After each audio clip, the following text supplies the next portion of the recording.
Hello guys, hello.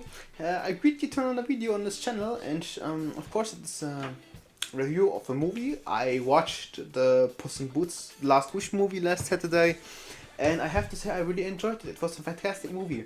Of course, this will not be a incredibly deep dive thing with 1 hour playtime, as I know you guys probably will not like that. But anyways. What can I say about the movie? It was amazing. I enjoyed it, and the humor was great. I loved it. No scene was without purpose. It all had a purpose for the overarching story. Started with many setup and payoffs. Every plot point came together at the end. Fantastic. The atmosphere, the animation was incredible. Like top tier. It was arcane level, maybe far higher than that. And besides that, Puss was a fantastic character. I loved him, and the supporting casts were incredible. Like the main character, Dog, and the Kitty, his ex-girl or his fiance. I don't know what they are now. Probably fiance, since they are in love again. But anyways, since I did not watch the first Puss in Boots movie, and I barely remember any of the Shrek movies, I'm solely judging this based upon the Last Wish movie. So, what can I say about the story itself? Better written than many things I have seen this year, last year, and 2021. Be it anime, be it TV shows, be it anything. And not only the soundtrack is great, but the animation, as I said, it tops many things. And the villain / the antagonist appearing in the movie is top tier shit. Like, it is one of the best fictional antagonists I have ever seen and witnessed. Better than most generic stuff anime produces these days, or any other show.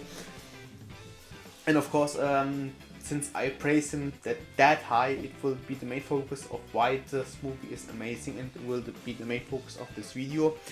So everything else will be shortly mentioned, so I do not get the time span far above 20 minutes at max.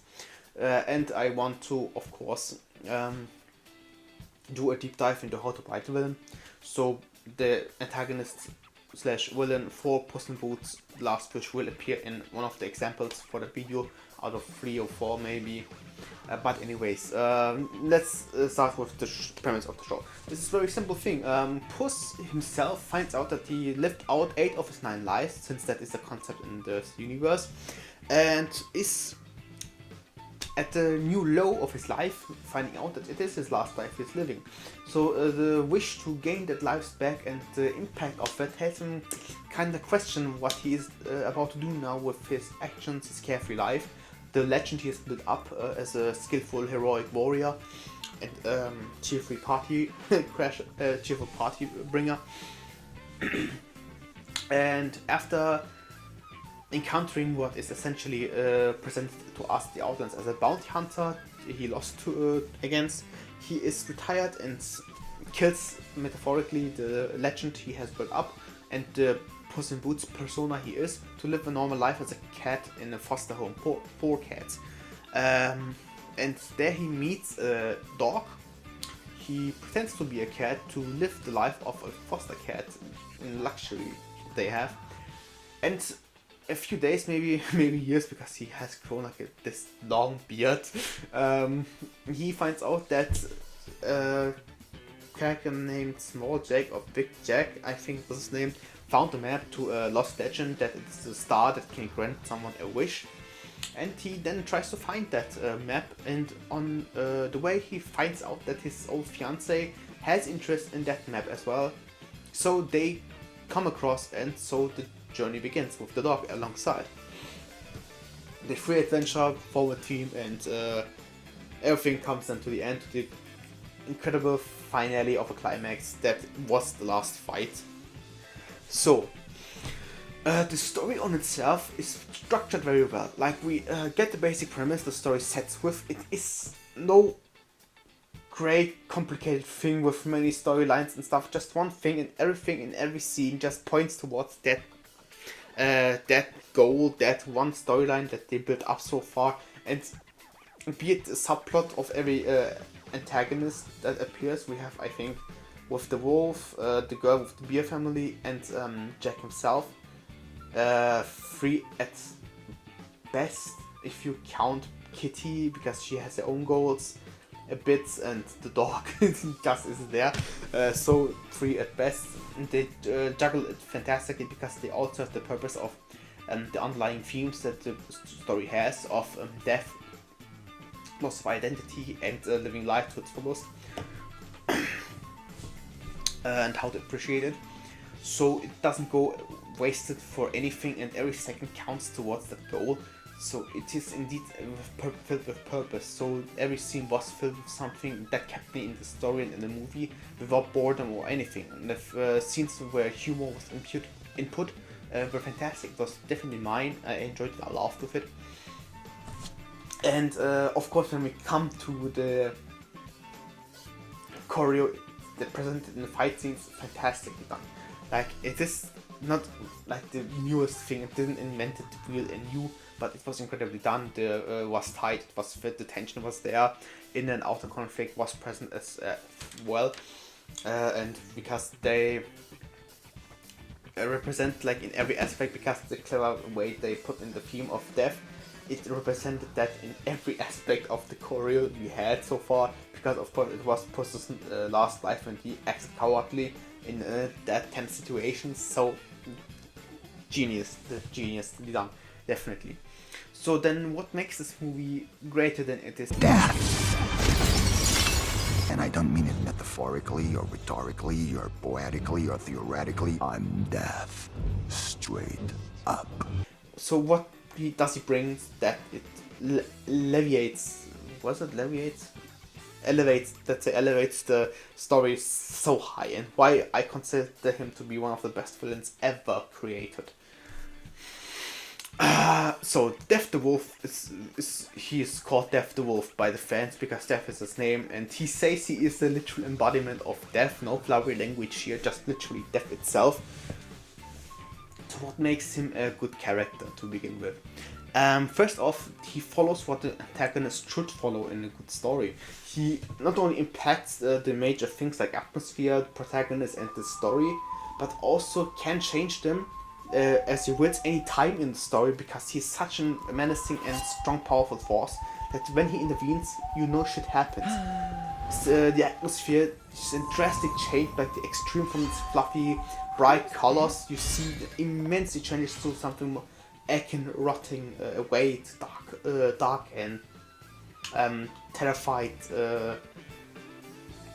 scenery when he appears with that iconic whistle that on YouTube just goes viral, and it is really incredible because if it happens, the the whistle and the heartbeat Puss accelerates. It's like most anything you hear, and every other sound gets damped down, which creates this incredible terrified atmosphere. And I sat there in the movie theater, like, indeed terrified by that appearance. Even though, like many movies in the horror genre or horror games do not manage to do that to me, and I played many things, like watched and played many things. So at least from my perspective, it is definitely fantastic done, and many other reviewers agree here there. And lastly, how he impacts Puss, like, from the beginning on with the colossal fight scene against the giant colossus, we see that Puss, the words of Puss that spew out of the mouths of the town folks, that he's a legend, he's a skill warrior and stuff like that, that he's wanted dead or alive, isn't just something, an annoyance or something. He's indeed a legend, he's a skillful warrior, and he's this carefree attitude that just goes on with life to its fullest. Like, of course, in a theoretical sense, since Death has the reason to hunt him down earlier, because of the reason he just doesn't does anything meaningful with his life in that 8 lives he has witnessed Puss live out. But throughout that, because of his appearance and that we see him as a bounty hunter at first, he changes the mindset of Puss to where he imbues and plants the seed of fear in him, to then change his mindset to retirement, kill his legend that he built up in a short period of time, and then regain it afterwards to hunt that map. And of course, being the skillful warrior he is represented, loses to Wolf in their first encounter, and of course because of that one statement, including the fighting of the Colossus, that statement being that he had never had a fight in which a blade touched his skin, so Wolf was the first encounter that scratched him and drew blood from his body, meaning that he found his master here, and he can't possibly win against him without this carefree nature he presents every day, and he fears for his life, wanting his 9 lives back.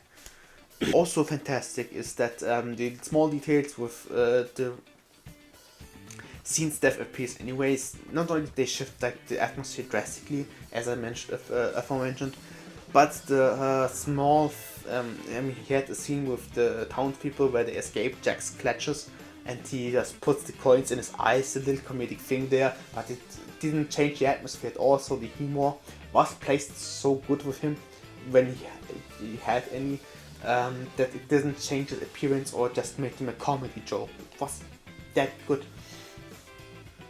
And the incredible voice acting in a German language for him was just that good that he embodied the character fantastic. It was a well thought out choice to cast the voice actor, like, I'm sorry I can't remember his name, I forgot.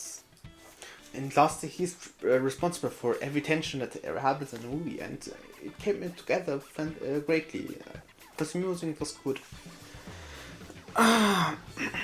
But as I said, I don't want to dive into it that much. Just know it has fantastic animation, a great antagonist. The supporting cast is fantastic.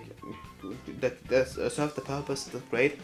The character of Puss develops greatly in this and appreciates what he has had so far. The choreography in those fight scenes are super well done. Props to them. Like